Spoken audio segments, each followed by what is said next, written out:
저는 살면서 유지어터를 해본 적이 없습니다. 2021년에 바디 프로필을 찍기 위해서 처음으로 4개월간 다이어트, 그리고 1년 동안 벌크업, 다시 2022년에는 처음으로 대회를 나가보기 위해서 7개월간 다이어트, 그리고 다시 1년 반 동안 벌크업, 마지막으로 2024년 올해에는 발전된 몸 상태를 확인하고 클래식 피지크에 도전하기 위해서 8개월간 다이어트, 그리고 지금입니다. 긴 다이어트가 끝난 시점이고 몸을 회복하면서 이제 다시 벌크업을 하냐 마냐 앞으로의 방향성을 정해야 하는데, 그래서 이번에는 벌크업 안 할 겁니다.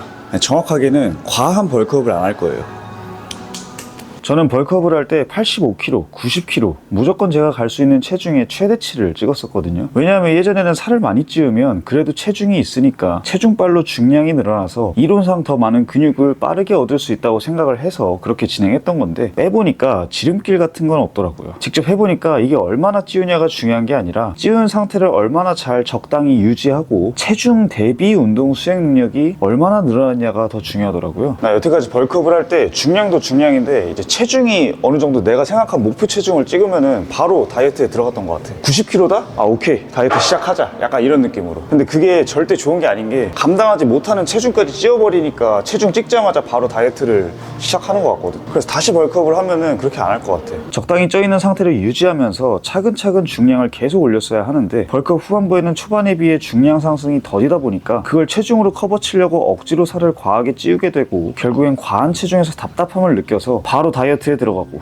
이게 반복된 것 같습니다. 그래서 이번에는 냅둘 겁니다. 그냥 찌면 찌는 대로 두고 안 찌면 안 찌는 대로 둘 거예요. 내가 중량이 계속 늘어나면 몸이 더 많은 에너지를 필요로 할 테니까 어련히 더 먹고 지방과 근육이 찔 테고, 뭐 안 늘면 유지가 되겠죠. 중량이 안 늘면 체중이 찔 자격이 없는 겁니다. 사실 중량이나 수행 능력이라는 게 계속 오를 수는 없잖아요. 이게 이제 막 운동을 시작한 뉴비가 아니라면은 솔직히 중량이 계속 우상향 곡선을 그릴 수는 없거든요. 오르다가 멈추고 이게 정상인데, 운동을 조절해 가면서 뭐 휴식을 하루 더 한다거나 그러면서 해결을 해나가야지 체중빨로 해결을 한다? 이건 아닌 것 같아요. 두 번째로는 다이어트를 자주 하는 건 좋지 않습니다. 언제 다이어트를 하는 게 좋을까요? 언제까지 벌크업을 하는 게 좋을까요? 라는 질문을 정말 많이 받는데요. 정답은 없지만 저는 최대한 다이어트를 늦게 시작하라고 하는 편입니다. 허투루 얻어지는 건 아무것도 없습니다. 짧은 시간 내에 무언가를 이루려고 하는 순간 이도저도 아닌 게 되어버릴 수 있습니다. 이게 체지방도 어느 정도 있는 상태고 칼로리도 풍부한 상태여야지 운동도 잘 되고 근육도 생기는 건데, 맨날 이렇게 새 모이만큼 닭가슴살이랑 밥만 먹어서는 절대 근육이 자랄 수 없어요, 여러분. 그러니까 우리가 다이어트를 했을 때 빼빼 마른 몸을 원하는 게 아니잖아요. 비하는 건 아니지만 저는 다이어트를 자주 하고 대회를 많이 나가는 게 그렇게 좋지만은 않다고 생각을 해요. 그래도 뺐을 때 어느 정도 형태도 있고 멋있는 몸을 원한다면 다이어트를 최대한 미루다 하는 게 좋습니다. 왜냐하면 다이어트를 할 때는 근육이 커질 수가 없어요. 칼로리 과잉 상태가 되어야 근육이 자라나는데, 다이어트는 감량하는 과정이잖아요. 다이어트를 하면서 뭐 발전할 수 있다 뭐다 하지만, 감량은 곧 칼로리 결핍을 의미하거든요. 다이어트를 하면서 뭐 발전할 수 있다 뭐다 하지만 진짜 발전은 약간의 뱃살과 함께 일어납니다. 내가 1년 중에 6개월을 다이어트 한다면 그 6개월 동안은 근성장이 거의 없다고 봐도 무방하다는 겁니다. 그 말은 다이어트를 자주 할수록 넓은 관점에서 봤을 때는 근성장에 손해라는 소리입니다. 요즘은 유튜브나 인스타를 보면 몸 좋은 사람들이 워낙 많으니까 다이어트 된 몸에 대한 환상을 가지실 수도 있는데, 실제로 해보면 그런 말이 안 나와요. 이게 먹는 거, 운동하는 거, 인간관계, 라이프 스타일 자체를 운동과 다이어트에 맞춰놔야 그나마 이 정도가 나오는 거거든요. 그래서 이렇게 많이 투자하면서 근육도 안 자라는 다이어트를 자주 하는 거는 몸을 키우는 데 있어서 정말 손해라고 말씀을 드리는 겁니다. 저 같은 경우는 벌크업을 1년 정도 하고 다이어트를 하는데, 솔직히 이제는 1년도 좀 짧다고 생각해요. 진짜 내가 몸이 바뀐 걸 눈에 띄게 확인하고 싶으면은 한 2년 정도,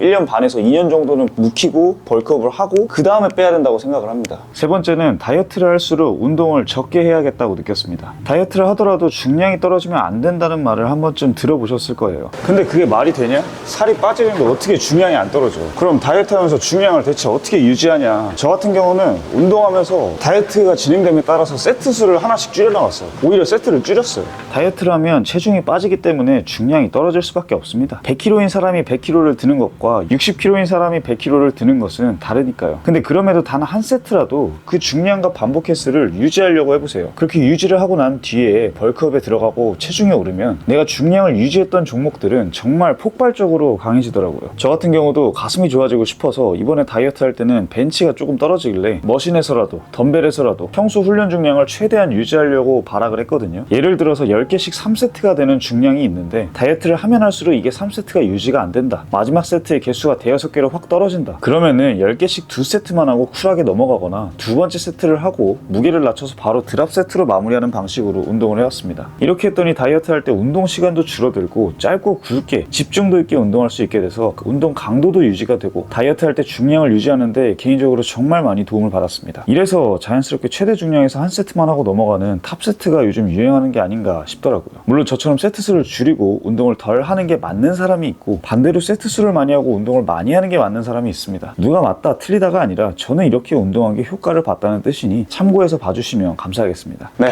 그래서 이번에 제가 운동 여태까지 해오면서 벌크업 다이어트, 벌크업 다이어트, 벌크업 다이어트 총 3번 했는데 하면서 느낀 것들, 한두 번 했을 때는 깨닫거나 좀 알지 못했던 것들을 이제는 약간 몸소 조금씩 느끼게 되는 그런 부분들을 한번 영상에 담아봤습니다. 어디까지나 제 생각일 뿐이고 여러분들이 운동하시는 데 있어서 조금이라도 도움이 되었으면 하는 마음에 영상을 찍어봤으니까 그냥 한 사람의 주관이라고 봐주시면 될 것 같습니다. 그래서 어디까지나 영상은 참고만 해주시고 여러분들의 운동을 해나가시면 되겠습니다. 항상 시청해주셔서 감사드리고 구독 한 번씩만 부탁드리겠습니다.